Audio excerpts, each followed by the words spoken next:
कमजोर हड्डियां, खराब इम्यूनिटी और सुस्ती, हर समस्या का एक समाधान। हलवा अफगानी। हलवा अफगानी कैल्शियम को बढ़ाता है, बीमारियों से बचाता है और आपके शरीर को तंदुरुस्त और मजबूत बनाता है। मर्दाना कमजोरी के निदान में 100% असरदार। आज ही ऑर्डर करें अपना हलवा अफगानी www.amritveda.in से या जाएं नजदीकी मेडिकल स्टोर पर। हलवा अफगानी 250 ग्राम और 500 ग्राम की पैकेजिंग में उपलब्ध।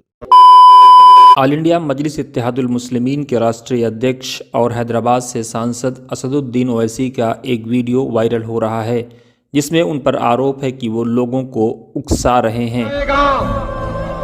और हम मुसलमान वक्त के एतबार से खामोश जरूर हैं, मगर याद रखो हम तुम्हारे जुल्म को भूलने वाले नहीं हैं। हम तुम्हारे जुल्म को याद रखेंगे।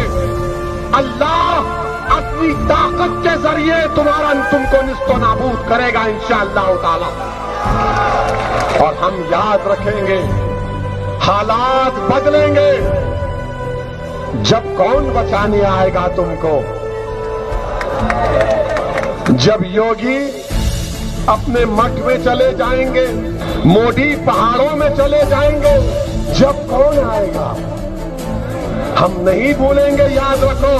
हालांकि इस वीडियो के सामने आने के बाद असदुद्दीन ओवैसी ने ट्वीट करके अपना स्पष्टीकरण जारी किया है। उन्होंने कहा कि हरिद्वार में दिए गए भाषण से ध्यान भटकाने के लिए मेरे द्वारा कानपुर में दिए गए भाषण का 1 मिनट का क्लिप वायरल किया गया है।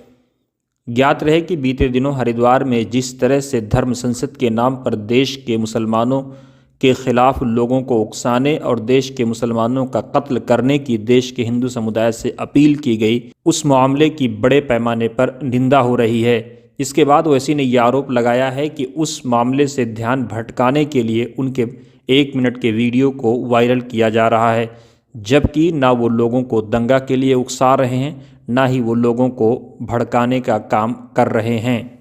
ओवैसी ने 2 मिनट 15 सेकंड का वीडियो शेयर कर लिखा, मैंने अपने भाषण के दौरान ना ही हिंसा के लिए उकसाया है और ना ही धमकी दी है। मैंने अपने भाषण में पुलिस अत्याचारों की बात की है। मेरे वीडियो को काट कर दिखाया गया है। अपने ही वीडियो को 2 भागों में शेयर कर ओवैसी ने कहा कि मेरे कहने का संदर्भ बिल्कुल साफ है। मैं उन पुलिस वालों की बात कर रहा था जो 80 साल के बुजुर्ग पर अत्याचार करते हैं। कि कानपुर देहात रसूलाबाद पुलिस स्टेशन में एक 80 साल के बुजुर्ग मोहम्मद रफीक को पुलिस स्टेशन में इनकी दाढ़ी नोची गई और उन पर पेशाब किया गया।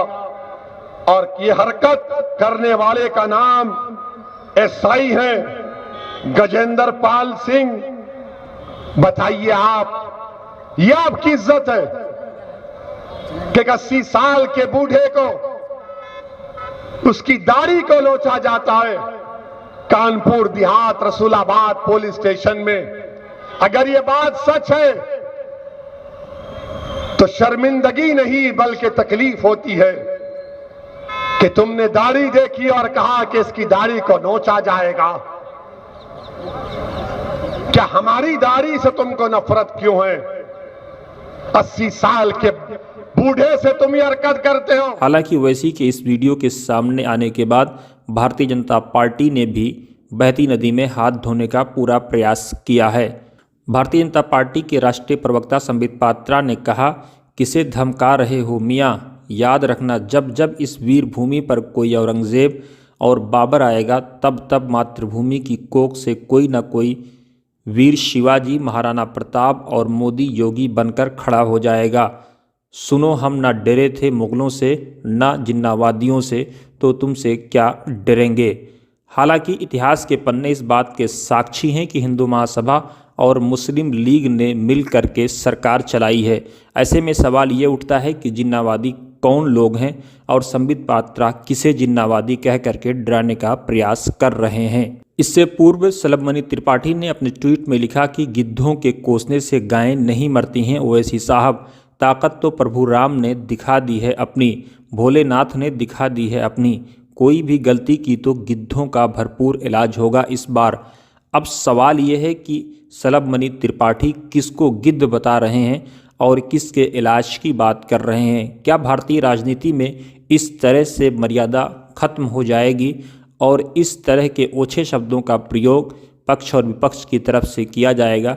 ये एक सवाल है, और ये सवाल इसलिए भी है क्योंकि गांधी के उस अहिंसावादी देश में इस तरह की बातें हो रही हैं जिन्होंने चौरी चौरा की हिंसा के बाद अपना आंदोलन वापस लेने पर विचार किया था। वरना इतिहासकार ये मानते हैं कि अगर गांधी जी ने चौरी चौरा आंदोलन वापस न लिया होता तो भारत को पहले आज़ादी मिल जाती। लेकिन गांधी का मानना ये था कि आज़ादी हिंसा के रास्ते चल करके नहीं ली जा सकती है। उधर भारतीय जनता पार्टी ने भी असदुद्दीन ओवैसी के इस वीडियो पर पलटवार किया है। भाजपा के यूपी प्रदेश अध्यक्ष स्वतंत्र देव सिंह ने कहा कि मठ मंदिर कौन जाएगा, ये सोचने में समय व्यर्थ न करें। यदि कल को कागज़ मांग लिए गए तो आप कहां जाएंगे, इसकी चिंता करिए। स्वतंत्र देव सिंह का जवाब और उनकी टिप्पणी स्पष्ट है कि वो सीए और एनआरसी की तरफ इशारा कर रहे हैं। ऐसे में बीजेपी और ओवैसी के विपक्ष के गठजोड़ के उन आरोपों को बल मिलता है जिसमें सीधे सीधे इस बात पर विपक्ष आरोप लगाता रहा है कि ओवैसी बीजेपी के इशारे पर बल्लेबाजी कर रहे हैं। विपक्ष के कई दलों विशेषकर कांग्रेस और दूसरे दलों का ये आरोप है कि ओवैसी भारतीय जनता पार्टी के लिए बैटिंग कर रहे हैं।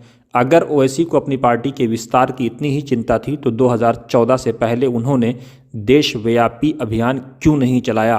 भारतीय जनता पार्टी के सत्ता में आने के बाद ही वो क्यों देशव्यापी अभियान चला रहे हैं और देश में एक समुदाय के लोगों को इकट्ठा करने की बात कर रहे हैं? आपको हमारी वीडियो कैसी लगी ज़रूर कमेंट बॉक्स में अपनी राय दें। साथ ही हमारे यूट्यूब चैनल को लाइक, शेयर और सब्सक्राइब ज़रूर करें। अगर आप हमें फेसबुक पर देख रहे हैं तो ज़रूर हमारे पेज को लाइक करें। आप हमें डोनेट भी कर सकते हैं।